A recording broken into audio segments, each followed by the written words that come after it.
Assalamualaikum warahmatullahi wabarakatuh. Nama saya Andito Dwi Rangga. Nama saya Yonsen. Kita di sini akan menjelaskan tentang definisi pasar monopoli. Oke semuanya, pasar monopoli menurut bahasa yang berasal dari bahasa Yunani, mono yang artinya satu dan polein yang artinya menjual. Yang berarti suatu bentuk pasar di mana hanya terdapat satu penjual yang menguasai seluruh pasar itu.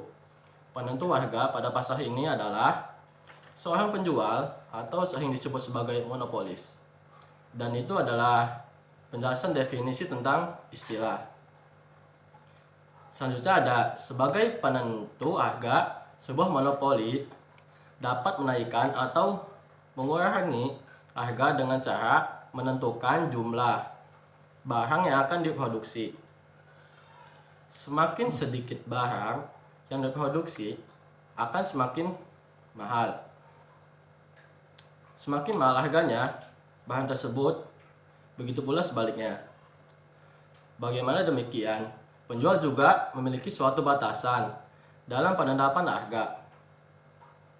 Apabila menetapkan harga terlalu mahal, maka semua orang itu akan menunda atau tidak jadi membeli bahan tersebut.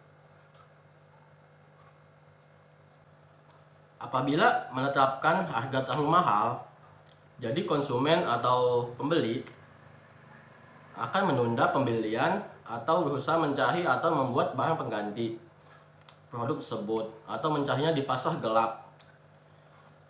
Berdasarkan Undang-Undang Pasal 1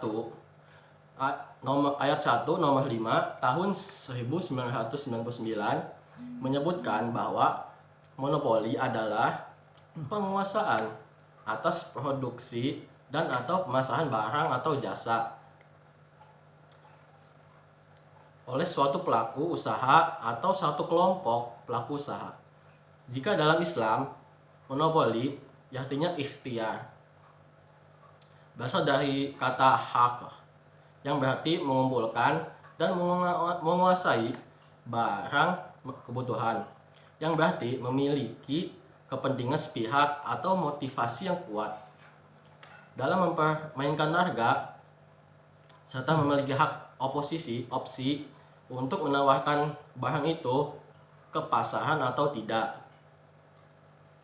Pasar monopoli timbul akibat adanya praktek monopoli, yaitu pemusatan kekuatan ekonomi oleh satu pelaku usaha dan pelaku lainnya atau penjual yang mengakibatkan produksi atau pemasarannya dikuasai atas barang dan jasa tertentu yang digunakan di dalam produk itu, sehingga menimbulkan persaingan usaha yang tidak sehat dan dapat merugikan kepentingan umum dan masyarakat luas.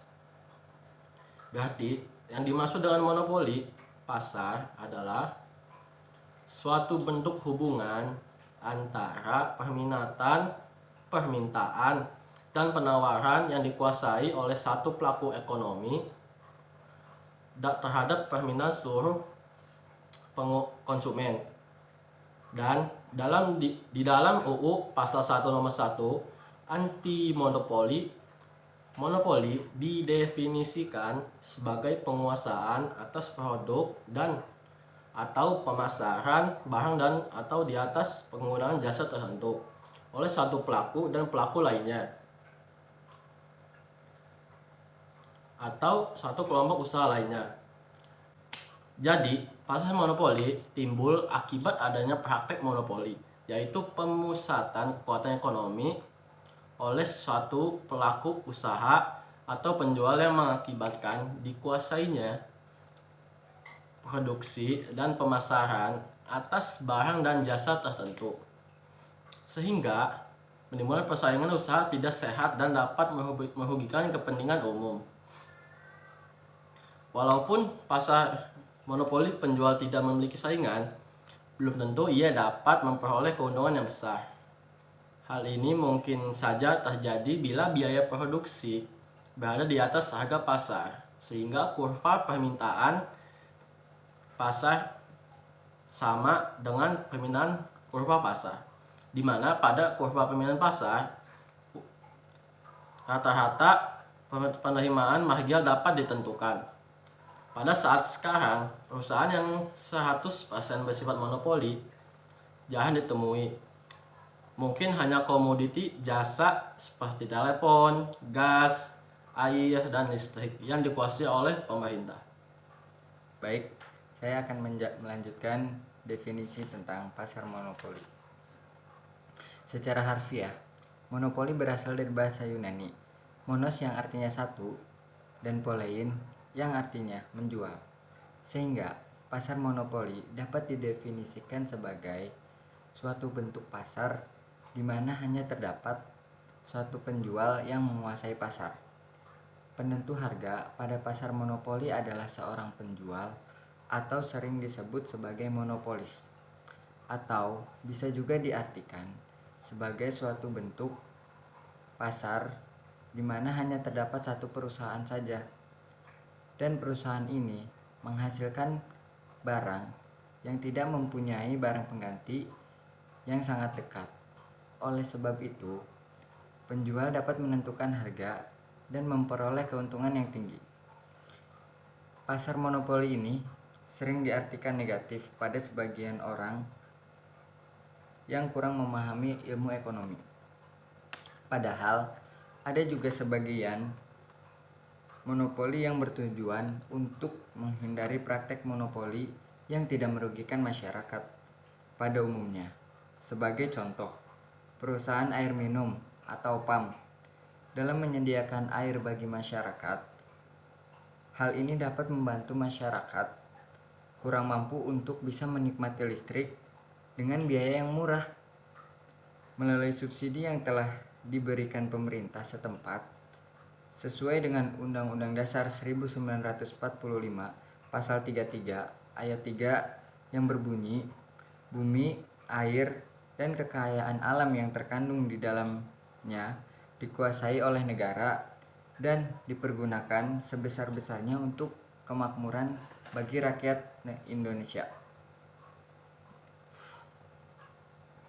Namun, pada kenyataannya, keadaan ini sangat sulit terrealisasi karena meskipun secara teori pada pasar monopoli sangat sulit bagi perusahaan lain untuk menjadi substitusi, namun secara tidak langsung ada produsen yang mempunyai substitusinya, walaupun secara fisik atau teknologi tidak sama, namun secara fungsinya sama.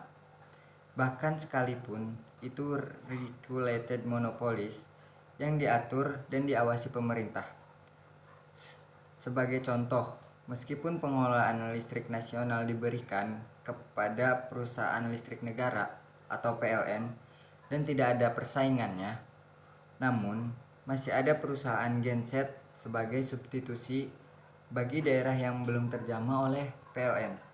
Tidak hanya itu, kekuasaan pemerintah terhadap monopoli juga berpengaruh terhadap kelancaran proses monopoli itu sendiri. Belum lagi pada para inovator yang berambisi untuk menciptakan sumber listrik yang lebih ekonomis, efisien, dan ramah lingkungan. Ini juga menjadi pesaing besar monopoli. Undang-undang tentang monopoli, oligopoli, suap harus dibatasi dan dikendalikan, karena bila tidak dapat merugikan kepentingan masyarakat pada umumnya dan kelompok-kelompok tertentu masyarakat, strategi yang paling ampuh untuk itu, sebagaimana juga ditempuh oleh negara maju semacam Amerika, Cina, adalah melalui undang-undang anti monopoli. Di Indonesia, untuk mengatur praktik monopoli telah dibuat sebagai undang-undang yang mengaturnya. Undang-undang itu adalah Undang-Undang Republik Indonesia Nomor 5 Tahun 1999 tentang larangan praktik monopoli dan persaingan usaha tidak sehat.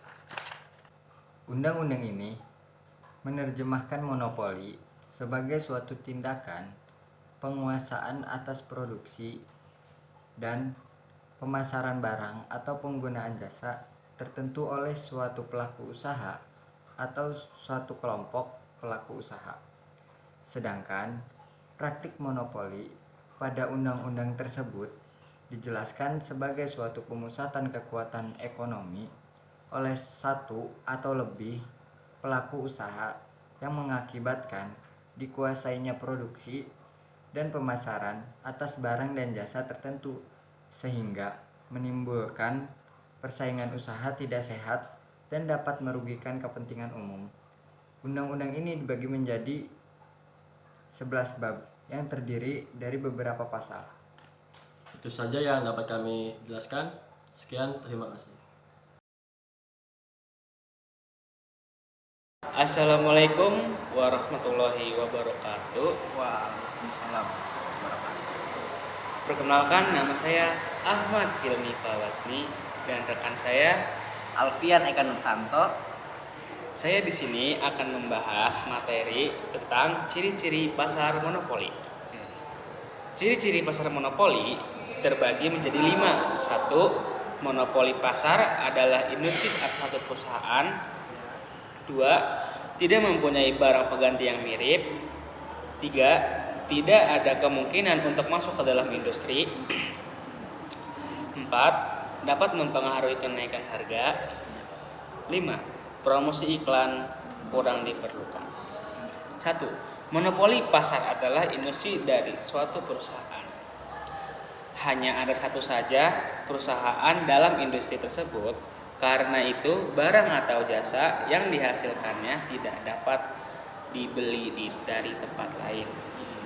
Para pembeli tidak mempunyai pilihan lain dan tidak melakukan sesuatu apapun di dalam menentukan syarat jual beli. Dari definisinya diketahui bahwa hanya ada satu perusahaan di pasar ini. Barang atau jasa yang ditawarkan tak bisa diproduksi oleh perusahaan lain.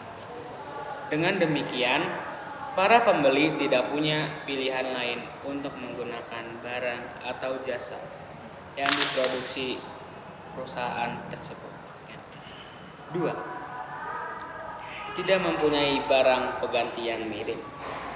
Barang yang dihasilkan perusahaan tidak monopoli tidak dapat dikatakan barang lain yang ada di dalam pasar. Barang tersebut merupakan satu-satunya jenis barang yang seperti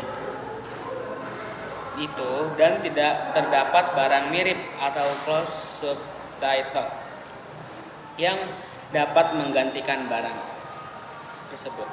Adanya barang produksi pada sebuah perusahaan monopoli tersebut tidak akan ditemukan produk penggantinya di tempat lain, sehingga para pembeli hanya bisa mendapatkan pada industri atau perusahaan tertentu. Produksi tersebut contohnya seperti listrik dan minyak bumi yang terdapat pada perusahaan khusus.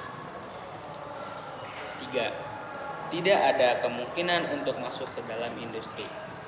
Ada beberapa bentuk hambatan kemasukan ke dalam pasar monopoli. Ada yang bersifat ilegal, yaitu dibatasi oleh undang-undang. Ada yang bersifat teknologi, yaitu teknologi yang digunakan sangat canggih dan tidak mudah dicontoh, dan ada pula yang bersifat keuangan, yaitu modal yang sangat diperlukan besar. 4. Dapat mempengaruhi kenaikan harga. Oleh karena perusahaan monopoli merupakan satu-satunya penjual di dalam pasar, maka penentu harga dapat dikuasainya. Oleh sebab itu, perusahaan monopoli dipandang sebagai penentu harga atau penentu harga. Tidak perlu heran lagi bahwa industri yang menguasai pasar monopoli akan bisa menentukan harga dan jumlah penjualan sendiri. Penjualan yang ada ini bisa menyebut sebagai price maker atau price setter. Karena hal itu membuat tidak ada perusahaan lain yang masuk di dalamnya. 5. Promosi iklan kurang diperlukan. Oleh karena perusahaan monopoli adalah satu-satunya perusahaan di dalam industri Ia tidak perlu mempromosikan barangnya dengan menggunakan iklan. Iklan tersebut bukanlah bertujuan untuk menarik pembeli, tetapi tidak memelihara hubungan baik dengan masyarakat. Sebuah perusahaan atau industri di dalam pasar monopoli akan menjadi satu-satunya produsen, sehingga para pembeli akan membeli secara otomatis. Dengan begitu, perusahaan tersebut tidak terlalu membutuhkan yang namanya iklan. Adanya iklan nantinya menjaga baik hubungan dengan masyarakat dan bukan promosi. Oke, selanjutnya saya akan menjelaskan tentang jenis-jenis pasar monopoli. Yang pertama ini ada monopoli alami. Sesuai dengan namanya, monopoli ini muncul secara alami dan disebabkan oleh sesuatu yang alami pula. Dengan itu, monopoli ini terjadi karena suatu pihak memiliki keadaan dan situasi alam yang khas dan tidak dimiliki oleh pihak lainnya. Misalnya, tanah yang subur, memiliki iklim yang sejuk dan cocok untuk segala jenis makhluk hidup, atau memiliki sumber tambang yang baik. Monopoli jenis ini hanya dimiliki oleh beberapa daerah saja atau daerah tertentu. Contohnya seperti di daerah Papua sana yang memiliki monopoli di bidang emas, di mana mereka mengeksplor emas yang mereka miliki. Oke, selanjutnya yang kedua, ada monopoli masyarakat. Berbeda dengan monopoli alamiah yang berdasarkan atas alam yang dimiliki oleh suatu daerah. Monopoli jenis ini bisa terjadi tergantung dengan keadaan masyarakatnya. Ketika masyarakatnya memberikan kepercayaan dan penuh khusus terhadap suatu produk. Jadi ketika masyarakatnya itu memberikan kepercayaan penuh atau khusus atau sesuailah dengan atau yang cocok dengan produk tertentu, maka itu akan mampu menguasai pasar. Karena masyarakat akan berlangganan dan tidak berpindah ke pihak lainnya. Contohnya nih, misalnya merek sepatu D memiliki kualitas yang baik, enak dipakai, dan elastis, dan masih banyak lainnya. Hal tersebut kan akan membuat masyarakat itu menaruh kepercayaan yang tinggi pada produk tersebut, sehingga mereka tidak akan berpindah ke pihak lainnya atau ke produk lain, sehingga produk tersebut akan memonopoli semua produk yang ada. Oke, selanjutnya ada undang-undang monopoli. Jenis monopoli berikutnya ini adalah tentang undang-undang monopoli. Senada dengan namanya, monopoli ini terjadi dan bisa terbentuk dikarenakan dukungan dari kebijakan pemerintahan suatu negara dalam bentuk undang-undang. Adapun beberapa bentuk undang-undang monopoli ini antara lain, yang pertama ada monopoli negara. Monopoli ini muncul dengan alasan yang melindungi aset-aset berharga dan menyangkut hajat hidup orang banyak, serta memiliki pelayanan terhadap kepentingan umum. Contohnya nih PLN yang bergerak dalam bidang pelayanan listrik, Pertamina yang memiliki masyarakatnya dalam pemenuhan bahan bakar minyak, atau ada juga Pos Indonesia yang bergerak di bidang surat menyurat. Selanjutnya yang kedua ini ada hak cipta atau copyright. Hak cipta ini merupakan sebuah perlindungan yang diberikan kepada seseorang yang berbakat dan memiliki sebuah karya atau produk yang akan bisa mempengaruhi banyak orang atau bisa berguna bagi banyak orang. Hak cipta ini juga dibilang sebagai hak khusus bagi para pencipta atau pembuat karya untuk diumumkan dan memperbanyak hasil ciptanya. Oke, selanjutnya ada hak paten. Hampir serupa dengan hak cipta. Hak ini merupakan hak khusus yang diberikan kepada para penemu sebuah teknologi baru, baik berupa proses produksi, hasil produksi, atau penyempurnaan dari hal tersebut. Hak paten ini berfungsi untuk melindungi hasil penemuan seseorang dari pihak lainnya, tidak bertanggung jawab dengan mengemban misi untuk meniru atau memperbanyak penemuan orang lain tanpa izin. Selanjutnya yang keempat ada hak merek. Hak merek adalah suatu hak yang diberikan untuk memberikan tanda atau nama kepada suatu produk, baik berupa barang atau jasa, dengan tujuan untuk membedakan dirinya dengan merek lain. Selanjutnya dari tadi tuh ada yang keempat ya, ada monopoli karena kemampuan efisiensinya. Dalam hal produksi, salah satunya aspek yang dibutuhkan adalah efisiensi. Di sini efisiensi diartikan sebagai kemampuan suatu perusahaan untuk memproduksi suatu produk yang bagus dengan dana yang cukup rendah. Selanjutnya ini ada yang kelima, ada monopoli karena menguasai bahan baku. Suatu perusahaan yang memiliki sumber daya sendiri atau bahan baku sendiri akan mengalami perkembangan yang cukup pesat. Selain bisa menjadi importir bagi perusahaan lain, perusahaan ini juga bisa memproduksi dengan dana yang lebih murah karena bisa menggunakan bahan baku yang mereka miliki sendiri. Selanjutnya yang keenam ada, dan yang terakhir ada monopoli karena penguasaan teknologi dan tenaga ahli. Teknologi dan tenaga ahli merupakan aset yang penting bagi suatu perusahaan. Karena dengan dua aspek tersebut, maka proses produksi akan berlangsung secara maksimal dan efisien. Maka secara otomatis perusahaan ini akan menjadi perusahaan yang mampu memonopoli perusahaan lainnya.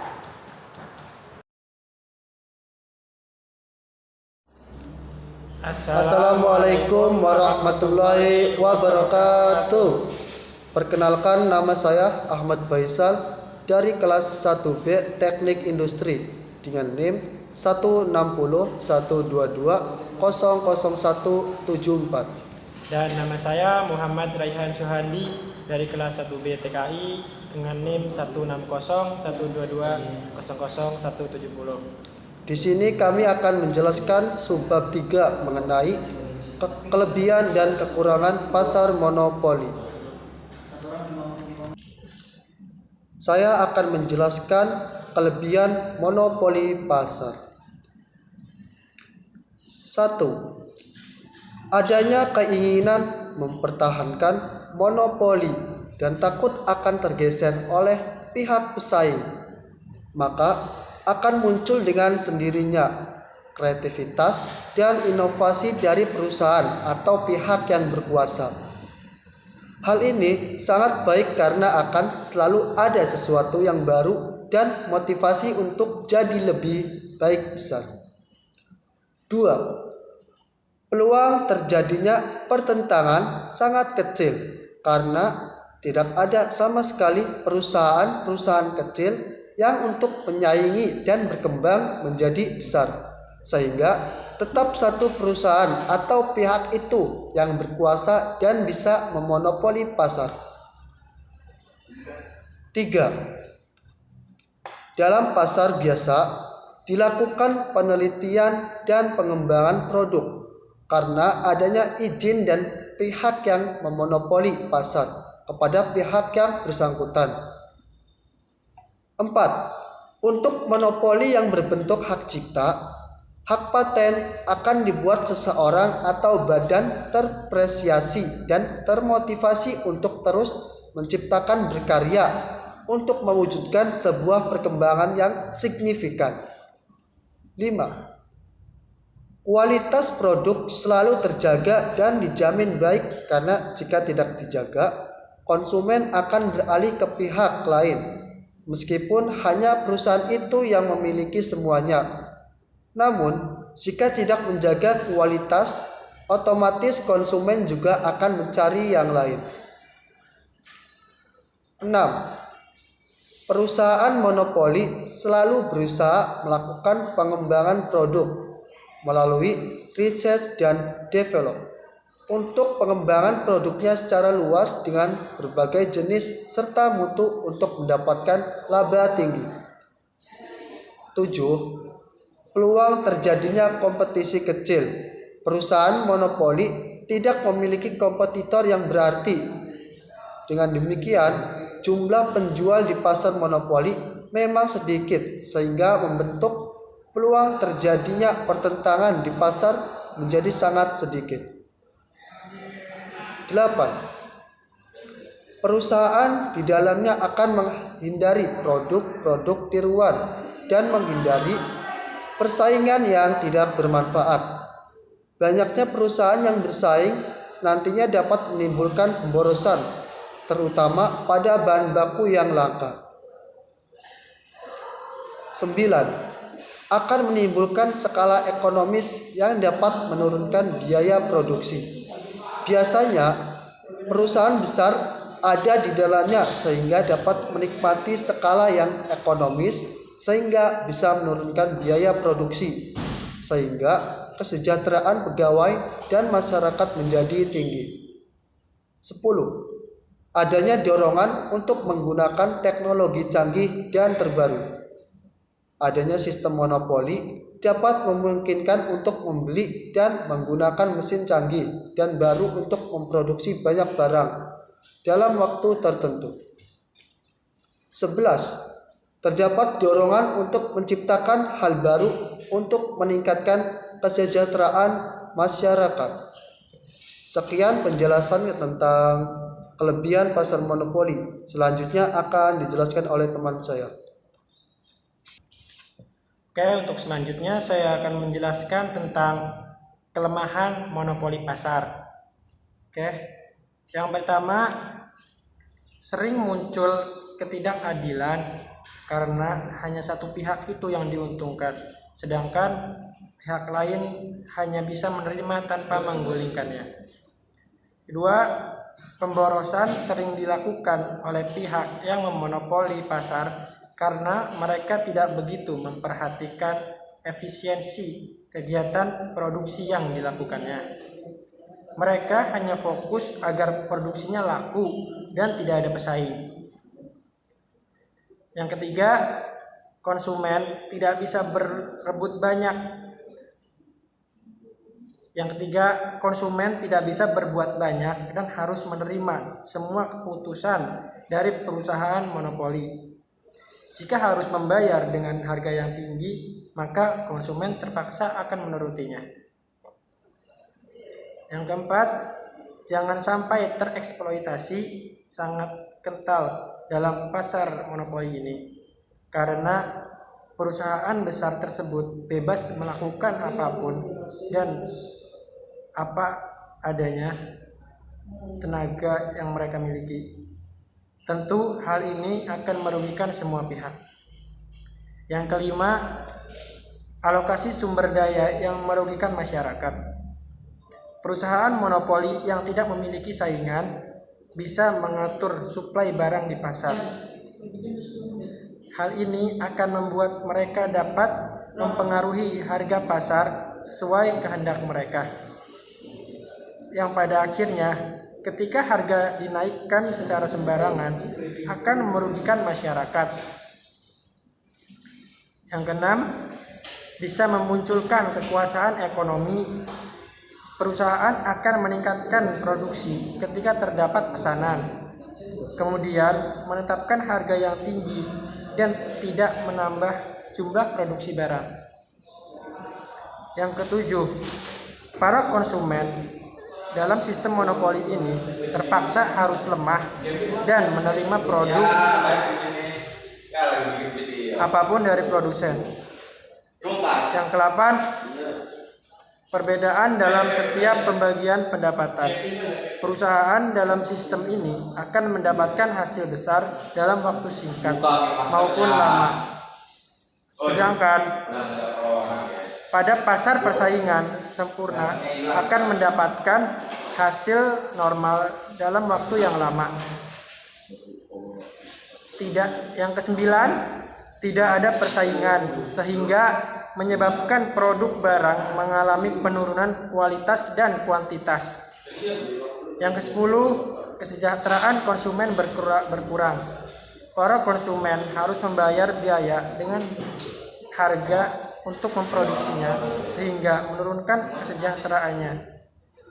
Dan yang ke-11, monopoli berkuasa dalam penentuan jumlah produksi yang berdampak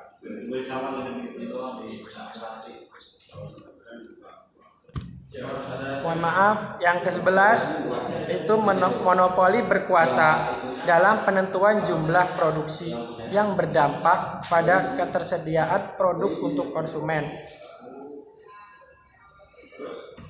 Yang ke-12, persaingan ini menumbuhkan ketergantungan konsumen karena mereka tidak dapat membeli pada perusahaan yang lain meskipun merasa dirugikan.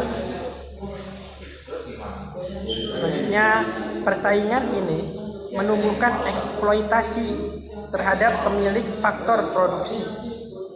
Dan yang terakhir, monopoli akan bebas menguasai pendapatan yang tidak merata karena keuntungan hanya pada monopoli dalam waktu jangka panjang. Sekian sedikit penjelasan dari saya tentang kelemahan dari pasar monopoli. Oke, sekian dari penjelasan dari kami tentang kelebihan dan kekurangan pasar monopoli. Semoga bisa bermanfaat dan bisa memahami tentang kelebihan dan kekurangan pasar monopoli. Sekian dari kami, kurang lebihnya minta maaf. Wassalamualaikum warahmatullahi wabarakatuh.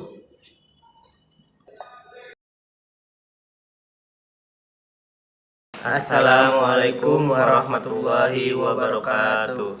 Saya Raihan Ahmad Musyaba dari kelas 1B TKI. Saya Muhammad Daiga Alfariji dari kelas 1B TKI.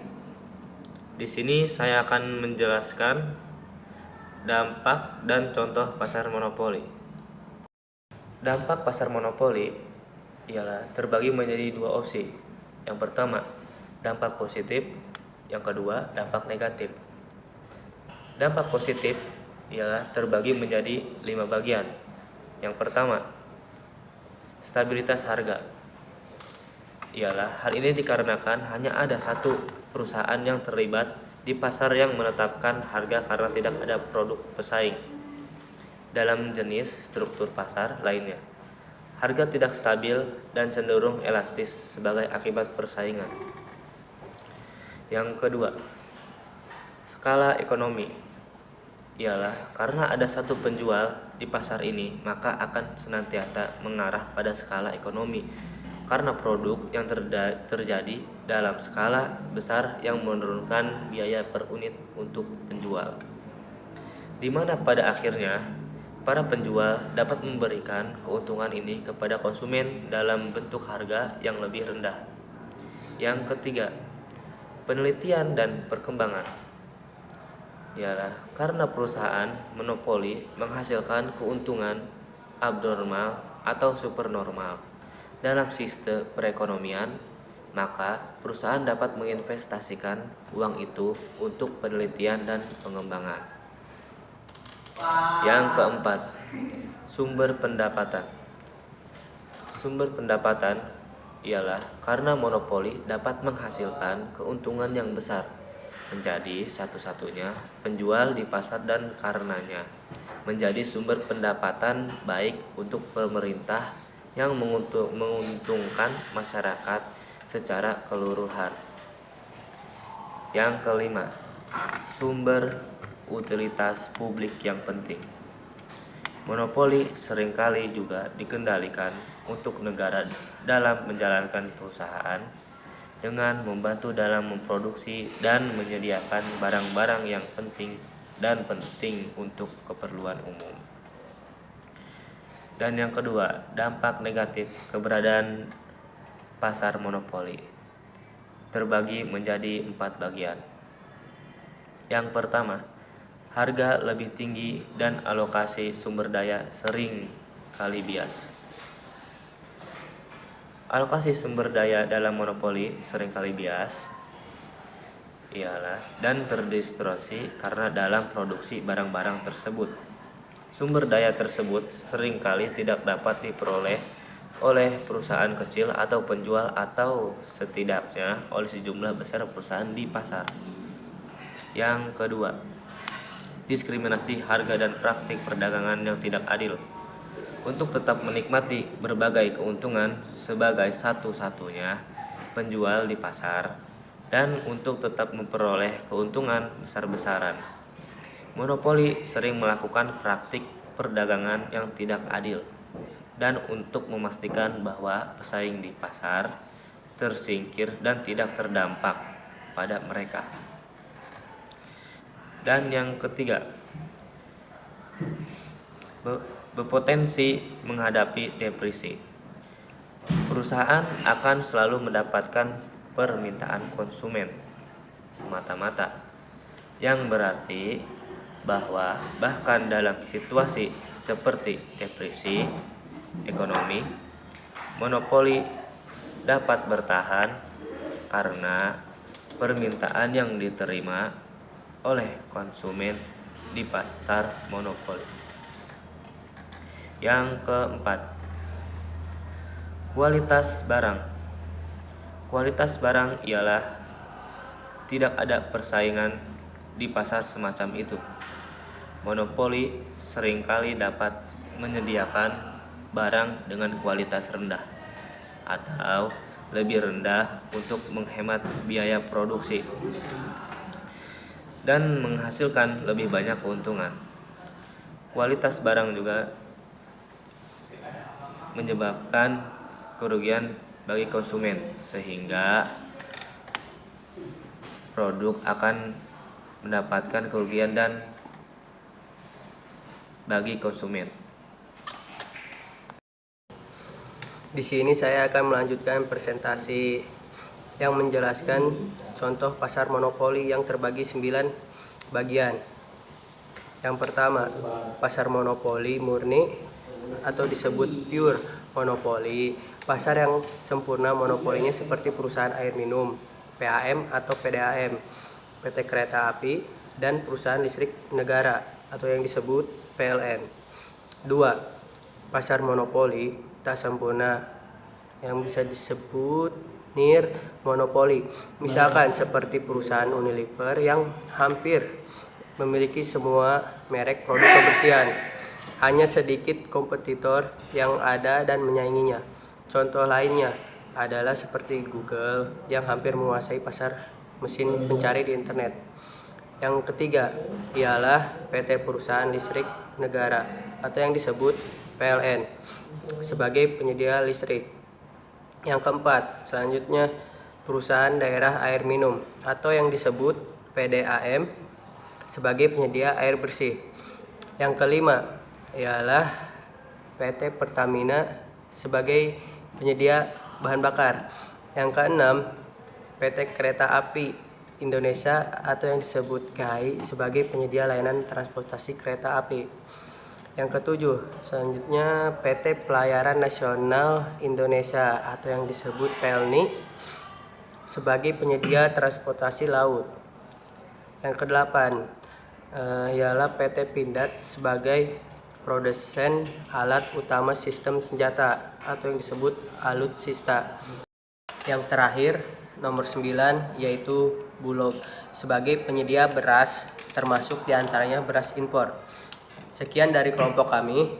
Mohon maaf jika ada kesalahan dalam kata ucap atau pembawaan. Sekian dari kelompok kami. Wassalamualaikum warahmatullahi wabarakatuh.